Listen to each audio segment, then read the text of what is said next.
Y yo no sé, pero me siento muy contento de verles, me siento muy agradecido con Dios por la oportunidad de estar una vez más acá.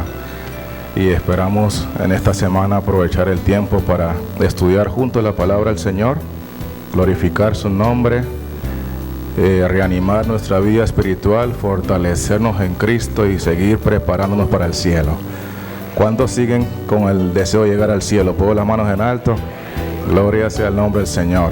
Así que esta semana usted no puede hacer planes de estar en ningún otro lugar que no sea acá. Cada noche usted debe estar acá. Jesús va a estar aquí con nosotros por medio del Espíritu Santo, y todo lo que vamos a estudiar es para ayudarnos a seguir nuestra preparación para el cielo. Hoy queremos estudiar un tema que hemos dividido en dos partes. La primera parte lo vamos a analizar en esta hora y la segunda parte en el tema de la noche o la tarde. Así que queremos que usted tome notas y trae su libreta de apuntes, tome nota de los versículos. Queremos que usted pueda repasar los textos en casa y queremos que usted pueda afianzar su fe en la palabra de Dios. Vamos a empezar nuestro estudio. El tema lo hemos titulado Apague y vámonos. Esta es la primera parte. En la tarde estudiaremos la segunda parte, pero queremos empezar leyendo de Segunda de Timoteo, el capítulo 3 y el versículo 16. Apague y vámonos. ¿Qué dice la Biblia en Segunda de Timoteo 3:16? Dice lo siguiente: toda la escritura es inspirada por Dios y es útil para enseñar, para redarguir, para corregir, para instruir en justicia. Toda la escritura es inspirada por Dios. Lo interesante es que en la Biblia se le llama a Dios al Padre, se le llama a Dios al Hijo y también se le llama a Dios al Espíritu Santo. Así que en este momento queremos leer en el libro de Pedro cuál de estas tres personas a las cuales se les llama Dios es el que tuvo el honor y el privilegio de inspirar toda la escritura. Para eso le pido que me acompañe a Segunda de Pedro capítulo 1 versículo 20 y 21, que dice así. Segunda de Pedro capítulo 1 versículo 20 y 21. Entendiendo primero esto, que ninguna profecía de la Escritura es de interpretación privada, porque nunca la profecía fue traída por voluntad humana, sino que los santos hombres de Dios hablaron siendo inspirados por el Espíritu Santo. La persona que tuvo el honor y el privilegio de inspirar las Escrituras, inspirar toda la Escritura, es Dios el Espíritu Santo. Dios el Espíritu Santo inspiró a los profetas, a los apóstoles, a sus siervos, para que ellos escribieran lo que hoy conocemos como la palabra de Dios. Y esto es muy importante que lo tengamos en mente, porque el mismo Espíritu Santo que lo inspiró es el que nos capacita para entender lo que Él inspiró. Nadie puede entender la Biblia si no es dirigido por el Espíritu Santo. Nadie puede discernir las verdades bíblicas si no es por la dirección del Espíritu Santo. ¿Por qué? Porque fue Él quien lo inspiró. ¿Por qué? Porque fue Él quien tomó a hombres y mujeres, a siervos y siervas para hacer una obra, y hoy nosotros tenemos el privilegio de ponernos en las manos de Él para que Él nos guíe a toda verdad. Pero noten lo que dice ahora el libro de Efesios, porque si bien es cierto que el Espíritu Santo inspiró toda la Escritura, Dios el Espíritu Santo inspiró toda la Escritura, la Biblia describe en el libro de Efesios capítulo 2 y el versículo 19 y 20 que la Escritura está dividida en dos partes. Fundamentalmente está dividida en dos partes. Efesios 2, 19 y 20 lo pone de la siguiente manera: así que ya no sois extranjeros ni advenedizos, sino conciudadanos de los santos y miembros de la familia de Dios, edificado sobre el fundamento de los apóstoles y profetas, siendo la principal piedra del ángulo Jesucristo mismo. El Espíritu Santo utilizó a los profetas del Antiguo Testamento para escribir el Antiguo Testamento, pero también utilizó a los apóstoles del Nuevo Testamento para escribir el Nuevo Testamento.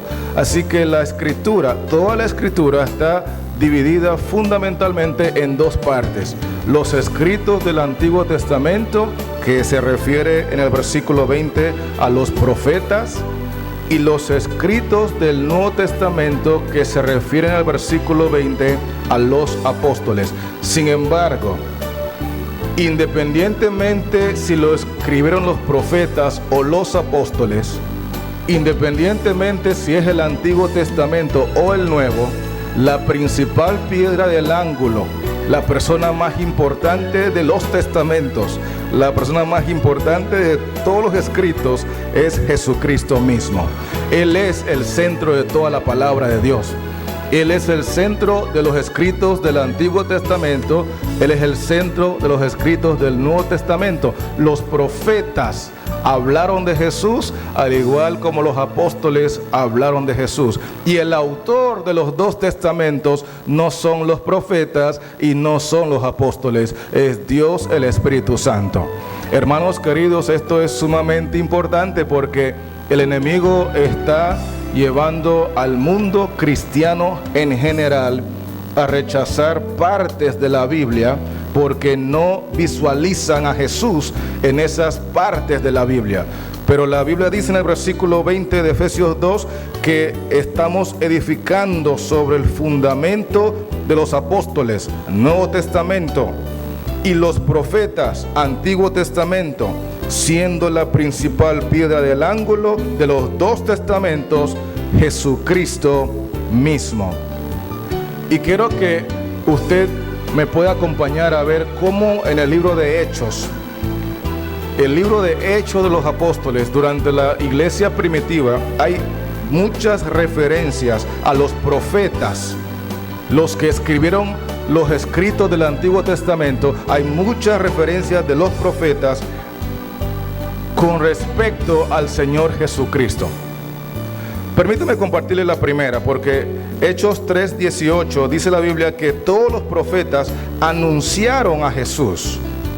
En otras palabras, todo el Antiguo Testamento anuncia a Jesús. Cada uno de los profetas anunciaba la venida del Mesías, la venida de Jesús. Y quiero que en Hechos 3:18 podamos confirmar ese pensamiento. Dice así la palabra del Señor: pero Dios ha cumplido así lo que había antes anunciado por boca de todos sus profetas. ¿Por boca de quiénes? Todos sus profetas. Cuando el texto se está refiriendo a los profetas, se está dando por entender que estamos analizando los escritos del Antiguo Testamento, los profetas que escribieron el Antiguo Testamento. Y el texto dice que Dios ha cumplido así lo que había antes anunciado en el Antiguo Testamento por boca de todos sus profetas, que Jesucristo había de padecer. Todos los profetas del Antiguo Testamento anunciaron que Cristo había de padecer, que había de morir por nosotros, que había de venir a salvarnos. Cada uno de ellos tenía claro que su razón de escribir era anunciar quién salva al pecador, que es Cristo el Señor. ¿Cuántos profetas lo anunciaron? Todos. Todo el Antiguo Testamento da testimonio de Cristo Jesús. ¿De dónde saco ese pensamiento? Miremos lo que dice Hechos, el capítulo 10, versículo 43. Hechos, el capítulo 10, versículo 43. Sigamos analizando a la luz de los profetas, que el Antiguo Testamento es una grande bendición para aquellos que entienden de quién habla el Antiguo Testamento. Hechos 10, versículo 43 dice: de este dan testimonio todos los profetas. ¿Cuántos profetas dan testimonio de él? Que todos los que en él creyeren recibirán perdón de pecados por su nombre. Todos los profetas dan testimonio que el único que puede traer perdón de pecados por su nombre es Cristo Jesús. Todo el Antiguo Testamento deja eso claro. Todos los escritos del Antiguo Testamento exaltan, anuncian, testifican que Cristo salva, que Cristo perdona, que Cristo transforma, que Cristo es el único en el cual podemos alcanzar la salvación. Pero ¿por qué hago tanto énfasis en esto? Porque hoy en día, cuando la gente lee el Antiguo Testamento, se concentran en Israel.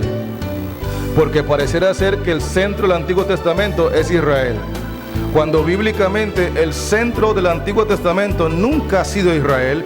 El centro del Antiguo Testamento, a quien anuncian los profetas del Antiguo Testamento, de quien testifican los profetas del Antiguo Testamento, es de Cristo Jesús.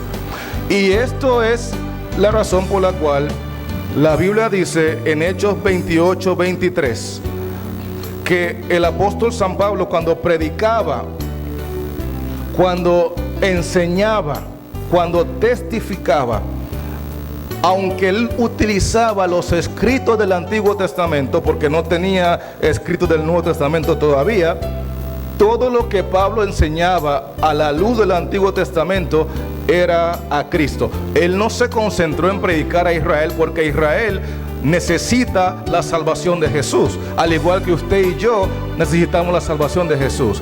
Pero la Biblia dice en Hechos 28, 23, lo que Pablo predicaba cuando usaba el Antiguo Testamento. Dice textualmente así: y habiéndole señalado un día, vinieron a él muchos a la posada, a los cuales les declaraba y les testificaba el reino de Dios desde la mañana hasta la tarde, persuadiéndoles acerca de Jesús. ¿De quién les persuadía? ¿Acerca de quién?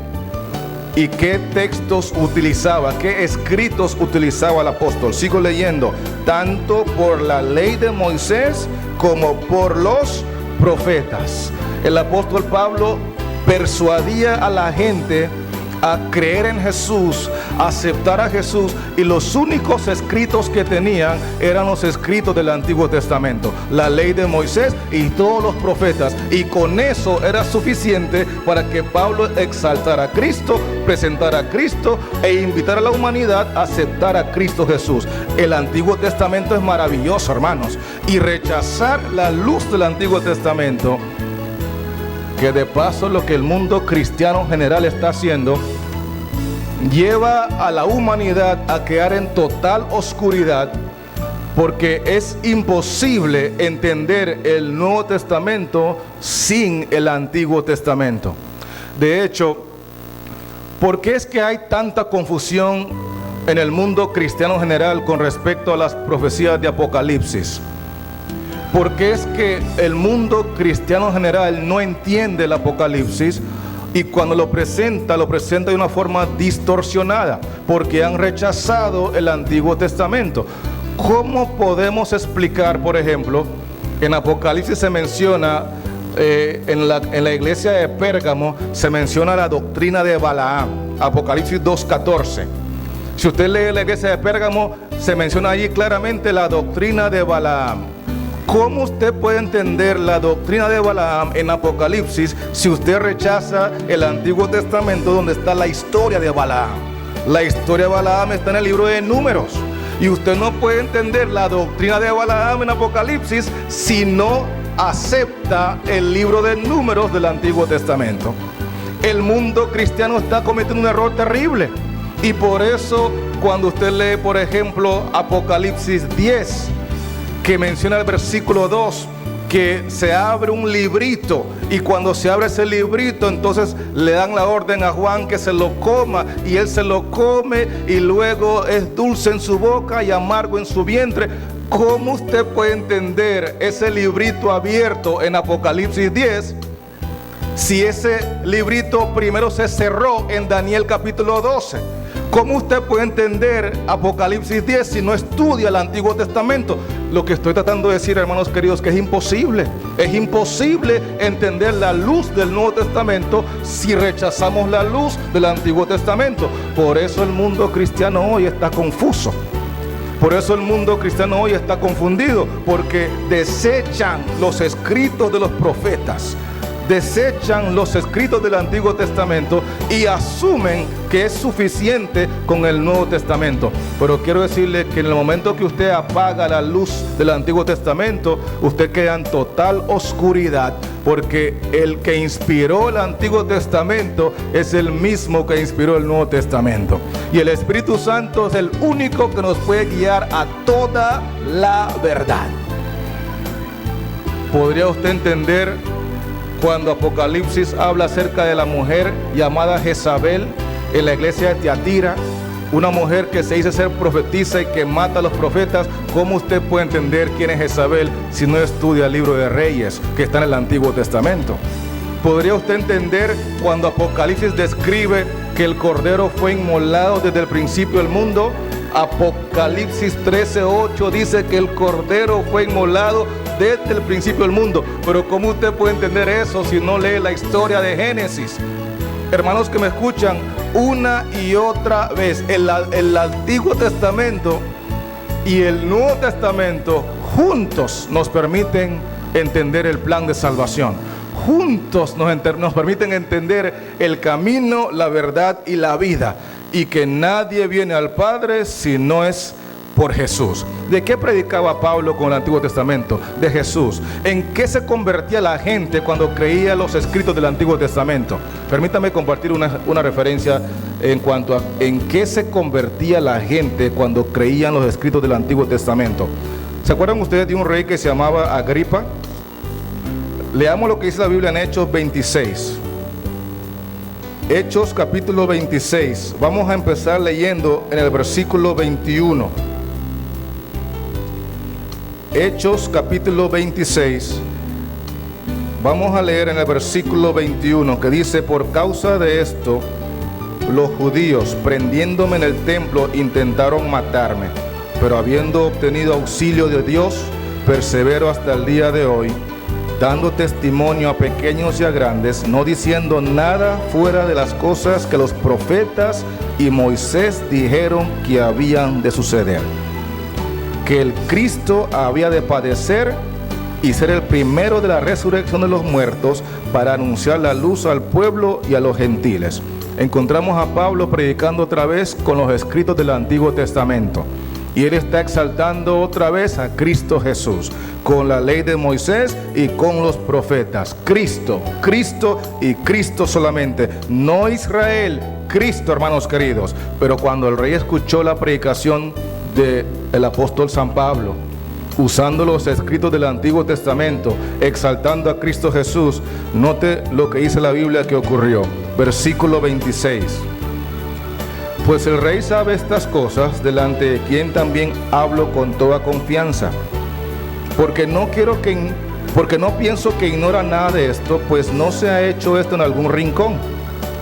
Y ahora escuchen la pregunta del apóstol al rey: ¿crees, oh rey Agripa, a los profetas? ¿Crees a quién? ¿Qué testamento escribieron los profetas? ¿El nuevo o el antiguo? El antiguo. Lo que Pablo está diciendo es: rey, ¿usted cree los escritos del Antiguo Testamento? ¿Usted cree de quién habla el Antiguo Testamento? ¿Usted cree en Cristo? Porque todos los profetas hablan de Cristo. ¿Usted cree en Él? Y oiga la respuesta: ¿crees, oh rey Agripa, a los profetas? Yo sé que crees. Entonces Agripa dijo a Pablo: por poco me persuades a hacer ¿qué?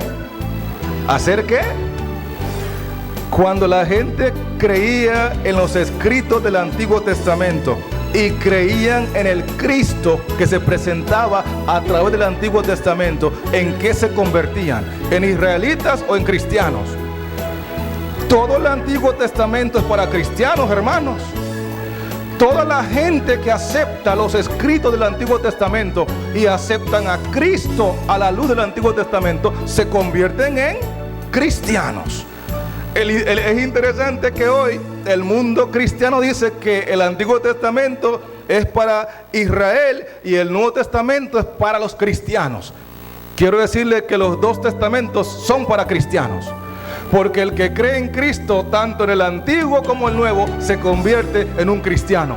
Y los dos testamentos fueron revelados, inspirados para exaltar únicamente a Cristo Jesús. Él es el autor de la vida. Él es el Salvador del mundo. Él es la luz del mundo. Él es el agua de vida. Él es el pan de vida. Él es el camino, la verdad y la vida. Él es la resurrección y la vida. Él es el que es, el que fue y será, porque es el alfa y la omega, el principio y el fin, el primero y el último, el que vive pero estuvo muerto, mas he aquí que vive por los siglos de los siglos. Amén.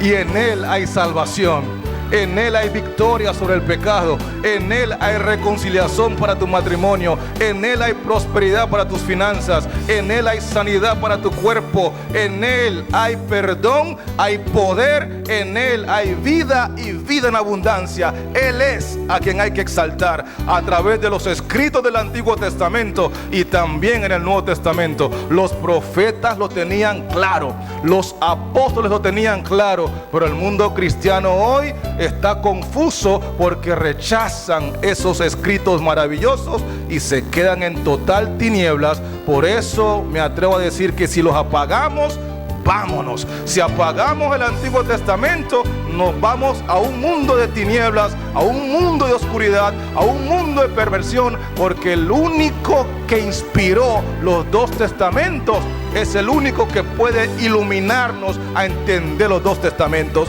y esa persona es Dios, el Espíritu Santo.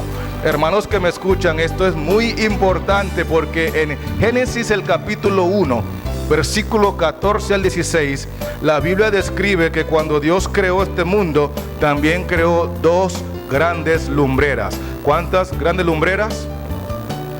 Génesis 1, 14 al 16 dice así: dijo luego Dios, haya lumbreras en la expansión de los cielos para separar el día de la noche, y sirvan de señales para las estaciones, para días y años, y sean por lumbreras en la expansión de los cielos para alumbrar sobre la tierra. Y fue así. Ahora escuchen bien el versículo 16. E hizo Dios las dos grandes lumbreras. ¿Cuántas grandes lumbreras hizo Dios? Quiero que si esa Biblia es suya, yo le animo que usted subraye ese texto o lo marque. Esto es importante. La Biblia dice que Dios hizo dos grandes lumbreras. Pero cuando seguimos leyendo el verso, pareciera ser que Dios se contradice. Porque inmediatamente después de haber dicho que hizo dos grandes lumbreras, mire lo que Dios dice después. E hizo Dios dos grandes lumbreras, la lumbrera mayor para que señorease en el día y la lumbrera menor para que señorease en la noche. Hizo también las estrellas. Primero dice que hizo dos grandes lumbreras y después dice, hice una lumbrera mayor, pero hice una lumbrera menor.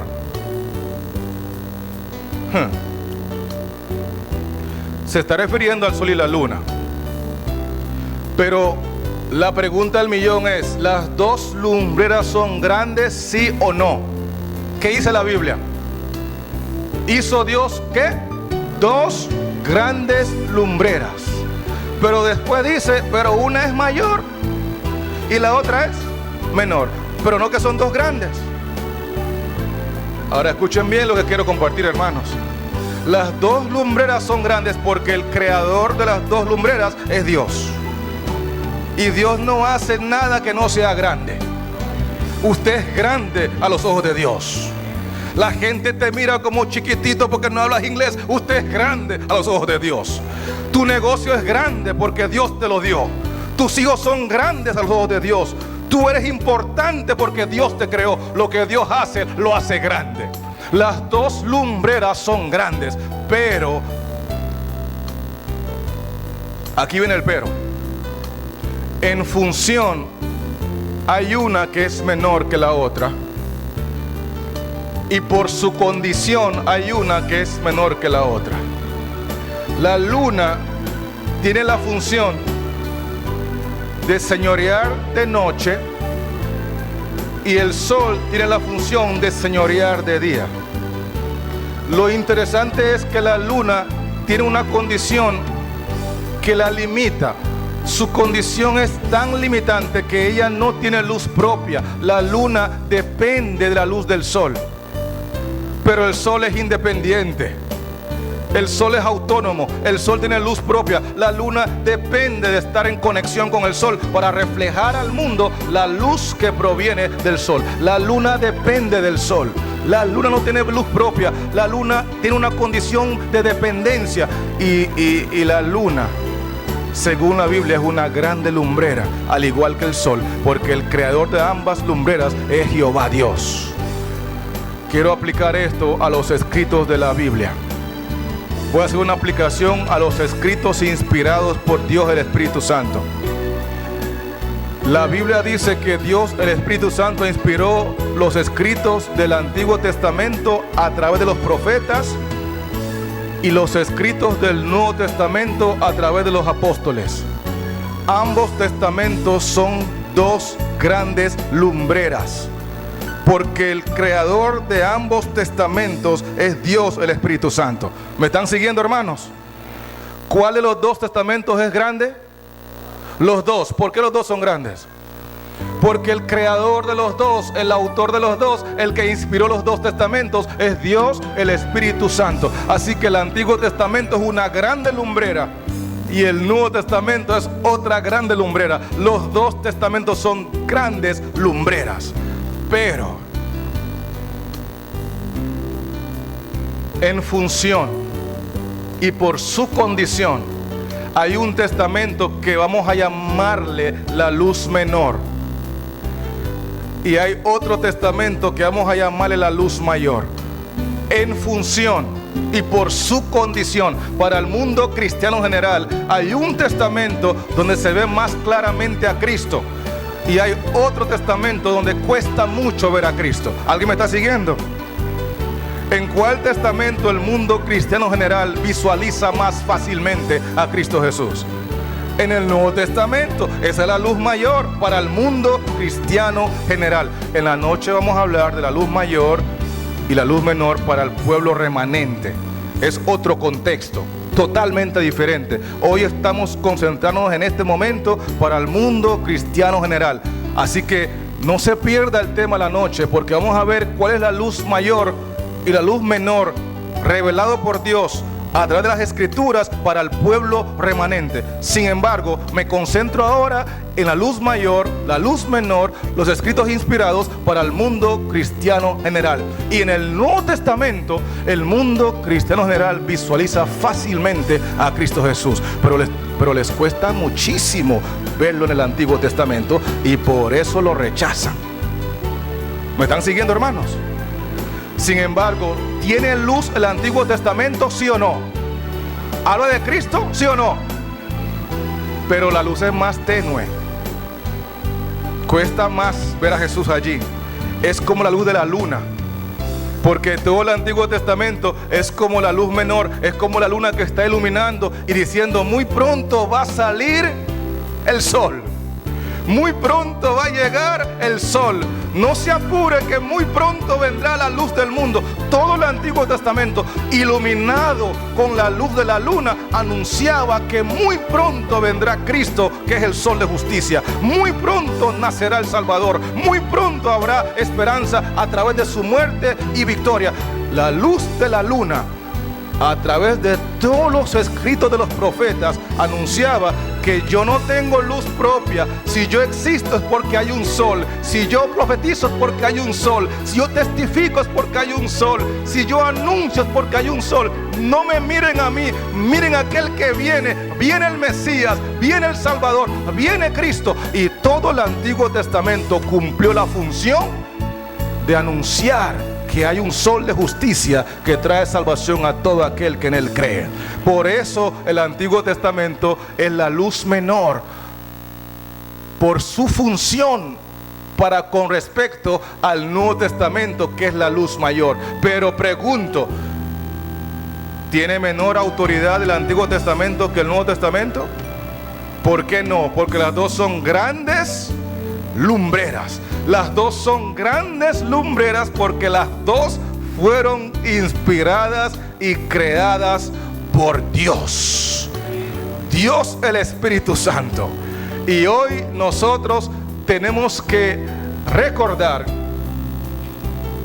que cuando apagamos la luz menor, de paso, el enemigo nunca pierde tiempo llevando a los cristianos del mundo general a rechazar el Nuevo Testamento, pero siempre se concentra en que ellos rechacen el Antiguo Testamento. Y el enemigo sabe que cuando el mundo cristiano general rechaza el Antiguo Testamento, se quedan en tinieblas. Él lo sabe, porque no se puede rechazar los escritos del Antiguo Testamento sin rechazar al autor de esos escritos. Y por eso hoy me gustaría compartirle una referencia maravillosa que se encuentra en el Salmo 24. Y usted me va a decir si usted ve claramente allí a Jesús o si no lo ve claramente. Después de que lo leamos, vamos a buscarlo en el Nuevo Testamento y usted me va a decir en cuál de los dos testamentos lo ve más claro. Y yo sé que usted me va a decir al final que lo ve más claro en el Nuevo Testamento, pero de eso se trata, porque en realidad todo lo que los profetas hablan de Cristo en el Antiguo Testamento lo hacen como en un archivo comprimido, y en el Nuevo Testamento entonces lo hacen descomprimido con todos los lujos y detalles. Es como que en el Nuevo Testamento estamos viendo a Cristo en blanco y negro, y en el Nuevo Testamento, en el Antiguo Testamento en blanco y negro, y en el Nuevo Testamento en alta definición y en formato digital. Es lo mismo, pero que la tecnología cambia. Se ve más fácil en el Nuevo Testamento, pero eso no significa que Él no está en el Antiguo, porque lo que pasa es que una luz es menor que la otra, porque una anuncia que viene la otra. La luna dice: no me miren a mí, no es Israel, no son las leyes, no son los combates, no son las batallas, es Cristo. Él viene, Él viene, Él viene. Buscar a Cristo, sálvese con Cristo. El Antiguo Testamento solamente fue revelado para preparar el camino para la venida de Jesús. Y miren cómo lo pone el Salmo 24, hablando de la ascensión de Jesús al cielo. Si ustedes leen con cuidado en su casa, les dejo la tarea, van a darse cuenta que el Salmo 22 tiene muchas referencias a la muerte de Jesús, el día que Él murió. Eso es una tarea que les dejo para que lo hagan en casa. El Salmo 22 tiene muchas referencias a la muerte de Jesús. El Salmo 23 tiene referencias a la sepultura de Jesús. Y el Salmo 24 tiene referencias a la resurrección y la ascensión de Jesús al cielo. Miremos, por ejemplo, el Salmo 24. Vamos a mirar lo de la resurrección y la ascensión al cielo. Versículo 3. Salmo 24. ¿Quién subirá al monte de Jehová? ¿Y quién estará en su lugar santo? Son preguntas que se están haciendo. ¿Quién subirá al monte de Jehová? ¿Y quién estará en su lugar santo? Aquí viene la respuesta: el limpio de manos y puro de corazón, el que no ha elevado su alma a cosas vanas, ni jurado con engaño. Él recibirá bendición de Jehová y justicia del Dios de salvación. De todos los seres humanos que hemos vivido en esta tierra, ¿quién cumple con esas características de que nunca ha elevado su alma a cosas vanas, sus manos son limpias y su corazón puro, y nunca ha jurado con engaño? Solamente el Señor Jesucristo. Cuando Él murió, murió sin haber engañado, sin haber elevado su corazón a cosas vanas, sin haber ensuciado sus manos, sin haber corrompido su corazón. Jesús murió en victoria, y por eso Él es el que subirá al monte de Jehová.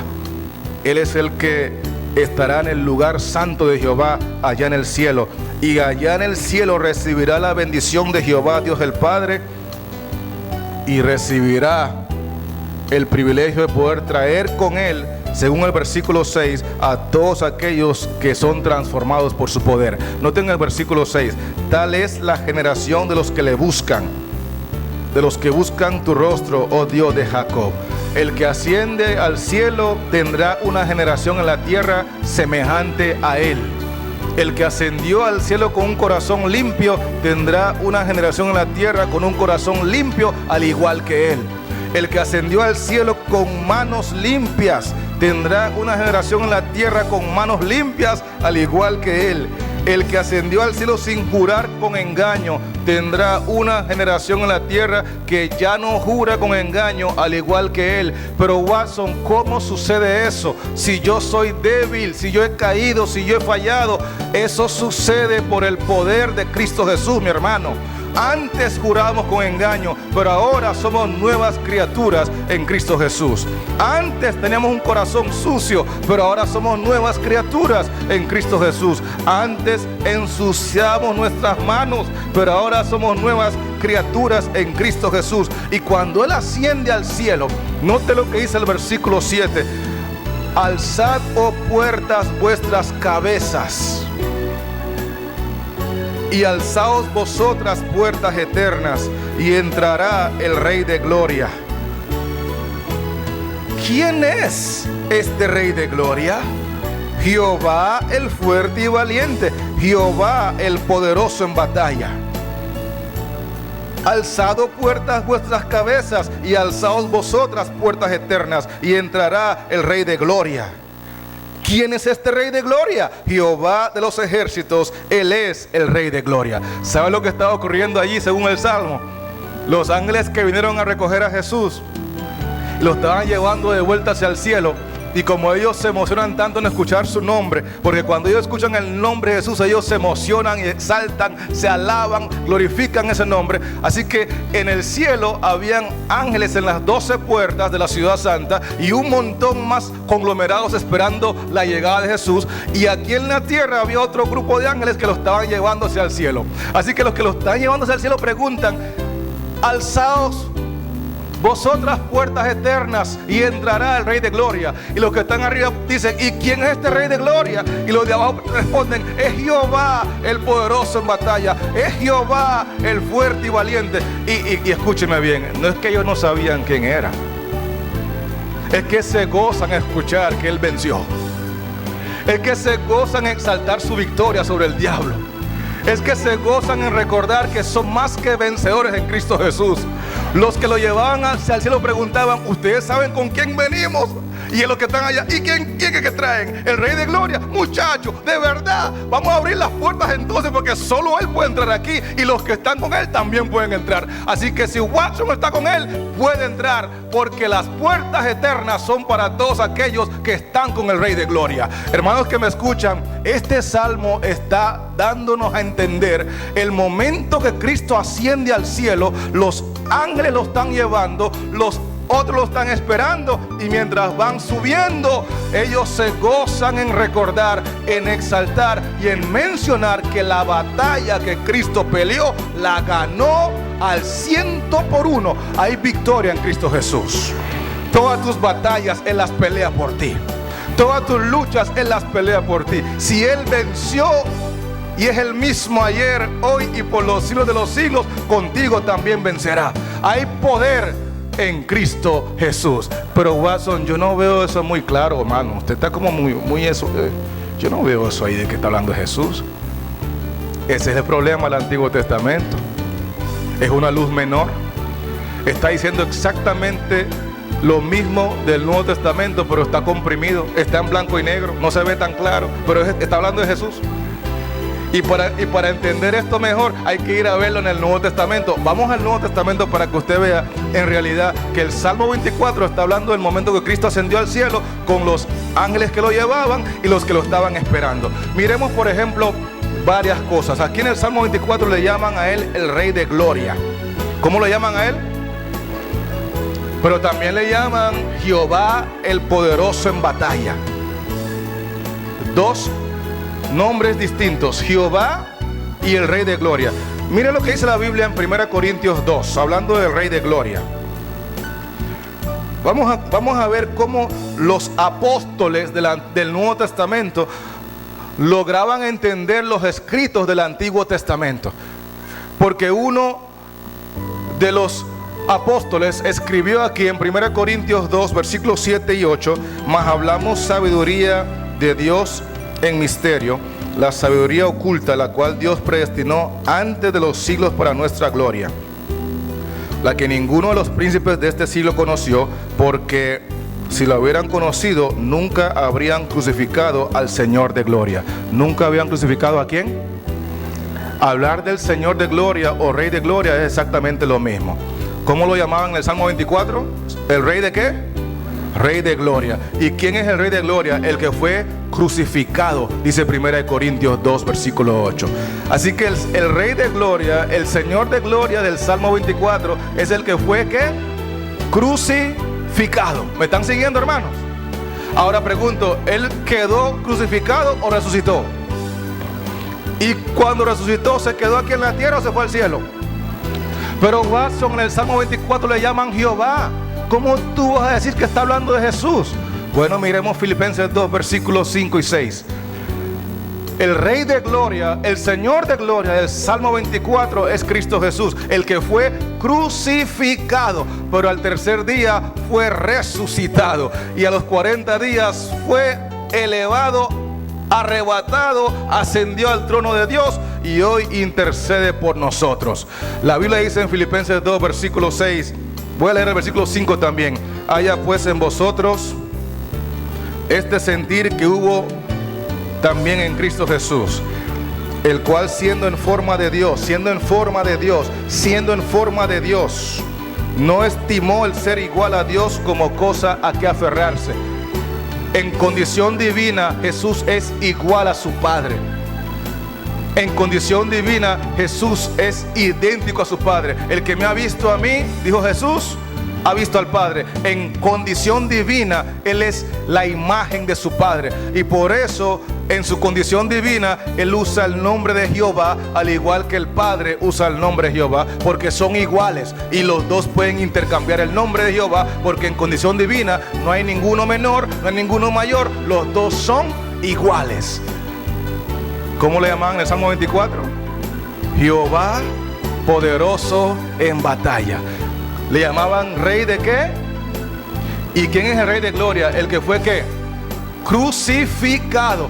Hermanos que me escuchan, los ángeles le preguntan a los que están allá arriba en las puertas eternas: alzaos vosotras puertas eternas, alzaos vosotras vuestras cabezas y entrará el Rey de gloria. Y los de arriba preguntan: pero ¿quién es el Rey de gloria? Y los de abajo responden: es Jehová el poderoso en batalla, es Cristo el que vino a este mundo y venció en la batalla contra el diablo. Él merece entrar por esas puertas.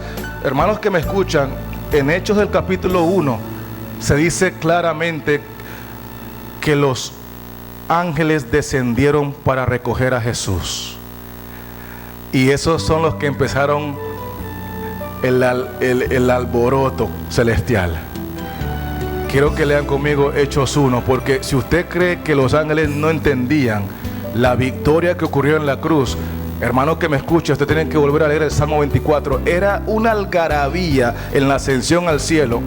El universo entero se gozaba de que ahora hay salvación para los mexicanos, hay salvación para los costarricenses, hay salvación para toda nación, tribu, lengua y pueblo, porque Cristo el poderoso en batalla venció, y los que son con Él son más que vencedores. Hechos 1, note el versículo 9, lo que dice la Biblia: y habiendo dicho estas cosas, viéndolo ellos, sus discípulos, fue alzado. ¿Fue qué? ¿Quiénes lo alzaron? Ellos descendieron desde el cielo para venir a recoger al Rey de gloria, al Señor de gloria, al que había sido crucificado. Mientras los discípulos lo miraban, Jesús fue alzado. Y sigue diciendo: y le recibió una nube que le ocultó de sus ojos. ¿Le recibió una qué? ¿Saben que en la Biblia se menciona que hay diferentes tipos de nubes? Por ejemplo, cuando usted lee el libro de Éxodo 14, se menciona que cuando el pueblo de Israel salía de Egipto y cruzaban el Mar Rojo, Dios hizo una columna de tinieblas, una columna de nube de tinieblas, para impedir la visión de los egipcios mientras ellos, los hijos de Dios, avanzaban. Una columna de nube de tinieblas. Pero ahí mismo también menciona que hay nube de fuego. En Éxodo 14, Dios hacía una nube de fuego para calentar al pueblo por las bajas temperaturas. También menciona la Biblia que hay una nube de agua. Por ejemplo, cuando usted lee 1 Corintios 10, 1 y 2, cuando salían de Egipto y cruzaron el Mar Rojo, dice 1 Corintios 10, 1 y 2, que todos fueron bautizados en la nube y en el mar. ¿Cómo es que son bautizados en la nube y en el mar? Porque el mar se abrió en dos, haciendo dos grandes columnas de agua. Ellos pasaban por en medio del mar, en medio de las dos columnas de agua, y para que fueran bautizados bíblicamente hacía falta arriba agua. Así que había agua a los dos lados, pero hacía falta agua arriba, porque si no el bautismo no es válido. Y la columna de nube en ese momento se llenó de agua para que el bautismo del pueblo de Israel fuese válido, porque tienen que estar sepultados en las aguas. La Biblia habla de columna de nubes de agua, columna de nubes de tinieblas, columna de nubes de fuego, pero también habla de nubes de ángeles. Estas nubes del versículo 9 no eran de fuego, no eran de tinieblas, no era de agua, era una nube de ángeles. ¿Se acuerda lo que dice Apocalipsis 1:7? He aquí que viene con las nubes y todo ojo le verá. ¿Quiénes son las nubes con las cuales viene Jesús? Las nubes de ángeles, hermanos queridos, que van a recogernos a nosotros, porque Él se va a quedar en el aire y los ángeles nos van a recoger para llevarnos a la presencia de Jesús. En Judas, el capítulo 1, versículo 14, dice la Biblia que Jesús viene con las santas decenas de millares. Está hablando de que la venida de Jesús viene con millares de ángeles. Pero en Hechos 1 no le llama ángeles, sino que le llama nube, porque quiero que entiendan que la nube de ángeles vino a recoger a Jesús, lo alzó y ocultó de los ojos a los discípulos para que no lo vieran más. Pero miren lo que dice el versículo 10, ahí mismo en Hechos 1. Y estando ellos con los ojos puestos en el cielo, entre tanto que Él se iba,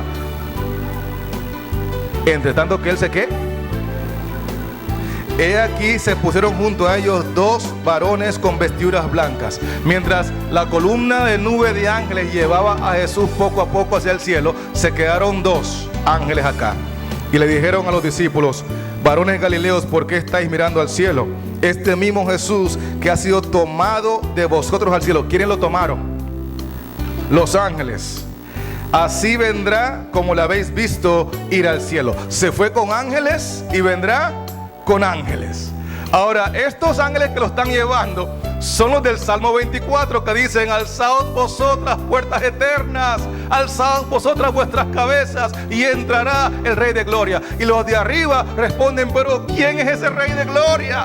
Y los de abajo dicen: es Jehová el poderoso en batalla. Hermanos que me escuchan, la Biblia dice que allá arriba en la ciudad santa hay 12 puertas. Y en cada puerta hay un ángel. Quiero que lean conmigo Apocalipsis 21:12. Estamos armando el rompecabezas del Salmo 24. Porque en realidad el Salmo 24 está exaltando la ascensión de Jesús al cielo, para que usted y yo sepamos que el que venciere también será trasladado al reino de los cielos.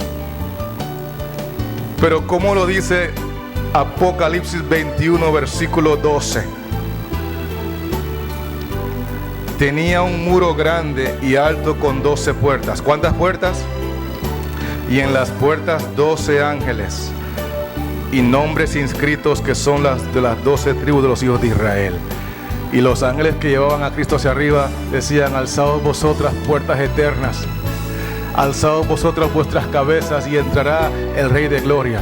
Y los 12 ángeles que estaban en las 12 puertas, más todo el resto de la hueste angelical que estaban allá arriba, emocionados y esperando la llegada de Cristo, preguntaban: pero dígame quién es que me encanta escuchar el nombre de Él. Dígame quién es, muchacho. ¿Es Él o no es Él? Es Él, claro que es Él. Es poderoso, es tan poderoso que venció a Satanás. ¿Y qué creen, ángeles? A los que están con Él también vencerán. Así que esta tan solamente es una vez que van a abrir las puertas, pero en un futuro las volverán a abrir para que entre Watson y toda la gente de Hollywood, porque hay poder en Cristo Jesús. Hermanos queridos, quiero decirles que la batalla ya ha sido ganada. La batalla ha sido peleada y ha sido ganada. Usted no tiene nada que temer si usted está con este Cristo poderoso, este Cristo victorioso, este Cristo transformador, este Cristo amoroso, este Cristo que se revela en los escritos del Antiguo Testamento y también en el Nuevo Testamento, porque la Biblia dice que Cristo es la esperanza de gloria. Yo pregunto, ¿dónde usted ve más claro la ascensión de Jesús al cielo? ¿En el Salmo 24 o en el Nuevo Testamento? ¿Dónde lo ve más claro? En el Nuevo Testamento.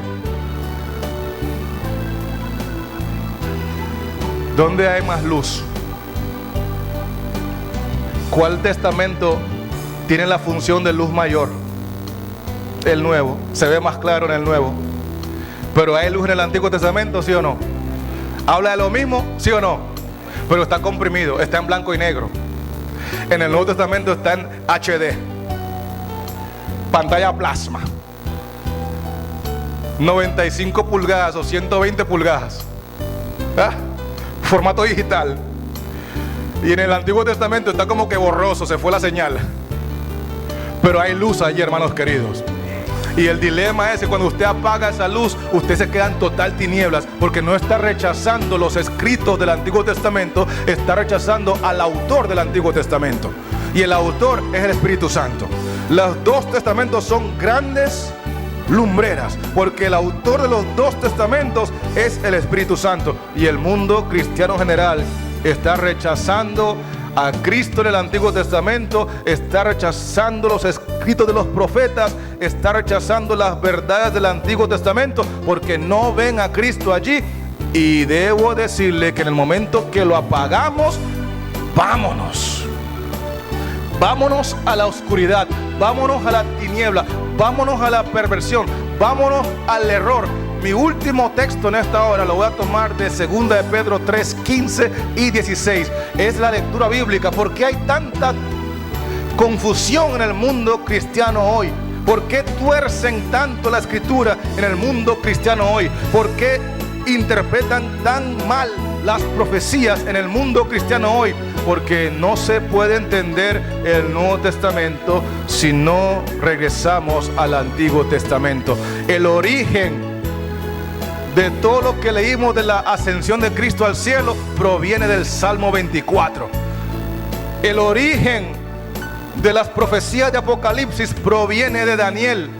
El origen de las señales de los últimos días proviene de los días de Noé. Cristo dijo: así como los días de Noé, así será la venida del Hijo del Hombre. No podemos entender los eventos finales si no estudiamos los eventos pasados. No podemos entender el Nuevo Testamento si no estudiamos el Antiguo Testamento. No podemos creer en un Cristo resucitado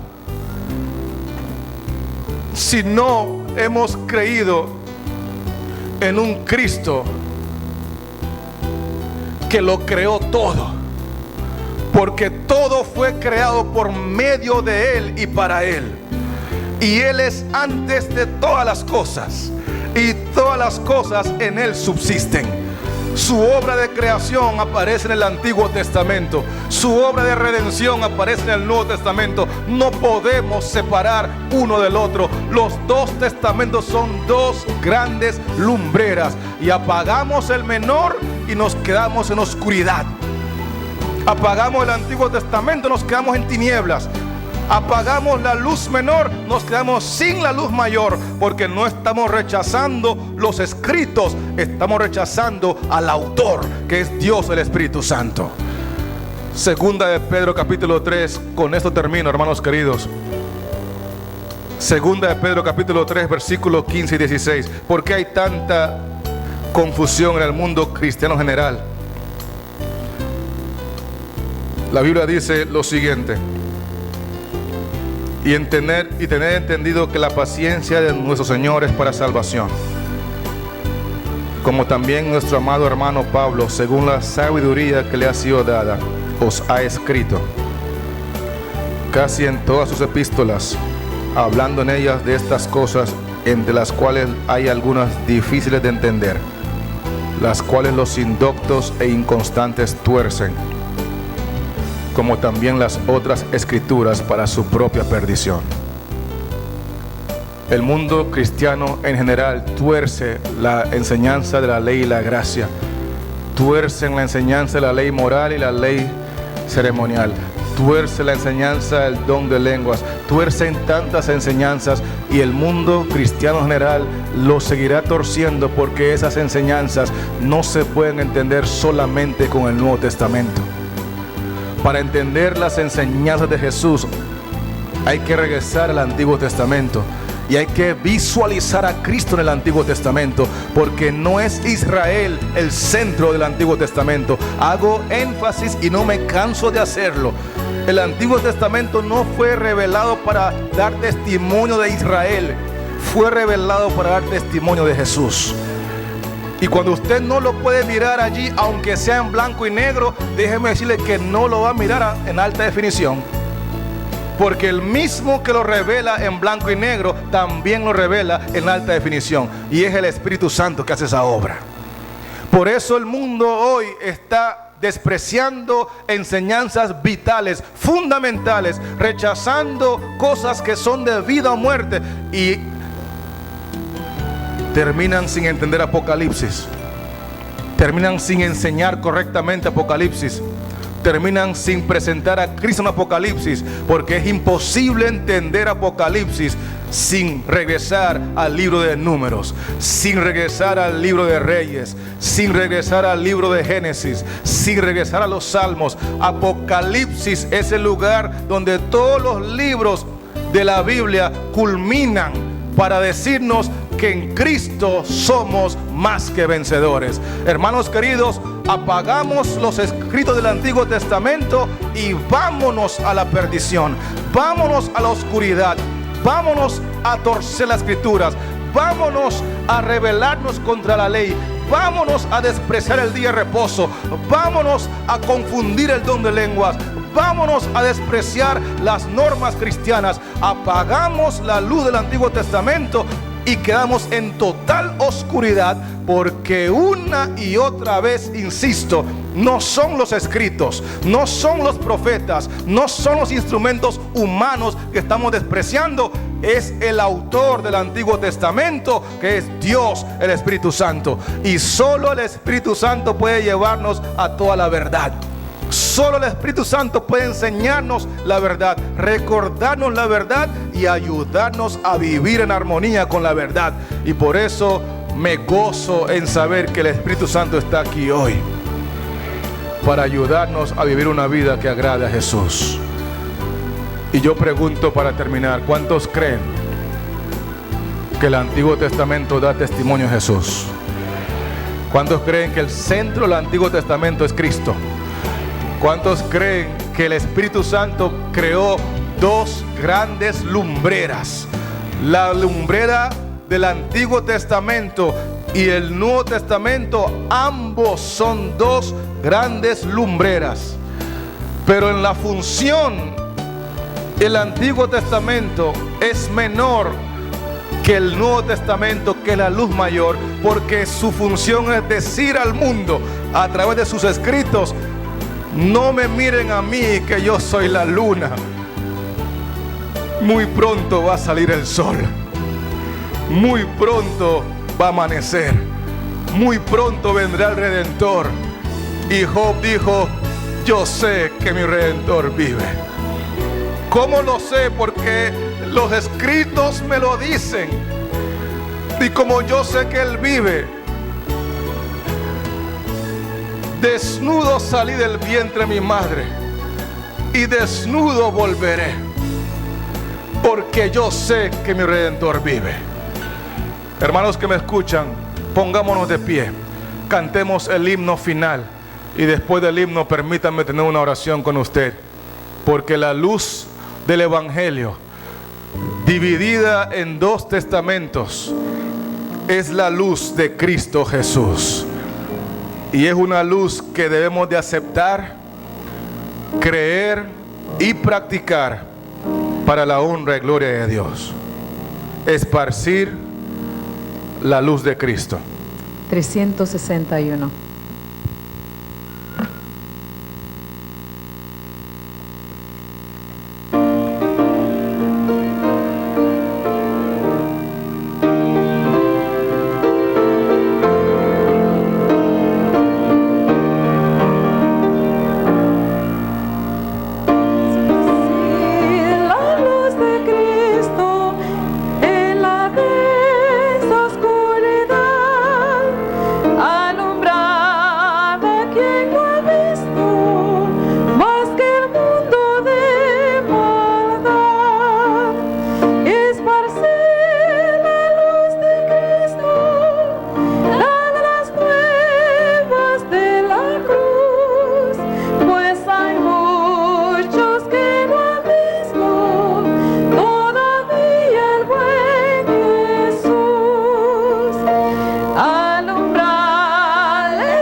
Convencidos de que todos los escritos de los profetas en el Antiguo Testamento dan testimonio de Jesús, anuncian a Jesús.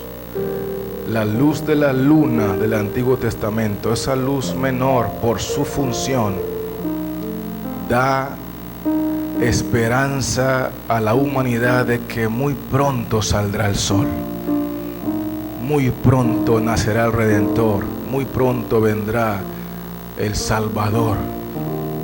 Y hoy, a través del Antiguo Testamento y el Nuevo Testamento, el mundo cristiano en general tiene el privilegio de conocer a este Cristo que es la luz del mundo. Este Cristo que salva, que perdona, que transforma, que restaura, que prospera, que sana. No queremos cometer el error de rechazar tu luz. Y sabemos que el enemigo siempre trabaja para que despreciemos la luz menor. Los escritos que son utilizados por el Espíritu Santo como luz menor, en este contexto del Antiguo Testamento, el enemigo siempre lucha para que lo despreciemos, lo rechacemos, lo minimicemos. Pero bíblicamente no debemos de hacerlo, porque los dos testamentos son dos grandes lumbreras, porque el creador de ambos testamentos es Dios, el Espíritu Santo, y es el que nos guía al conocimiento de la verdad, y es el que nos convence de pecado, y es el que nos transforma el carácter, y es el que está aquí hoy diciendo: hijo, este es el camino, la verdad y la vida. Señor, bendícenos, ayúdanos, fortalécenos, y que esta semana de oración y reavivamiento nos sea útil para afianzar nuestra fe en Jesús y en su palabra, porque tu palabra es verdad. Gracias por estar con nosotros y gracias por amarnos tanto. En el nombre de Jesús oramos. Amén.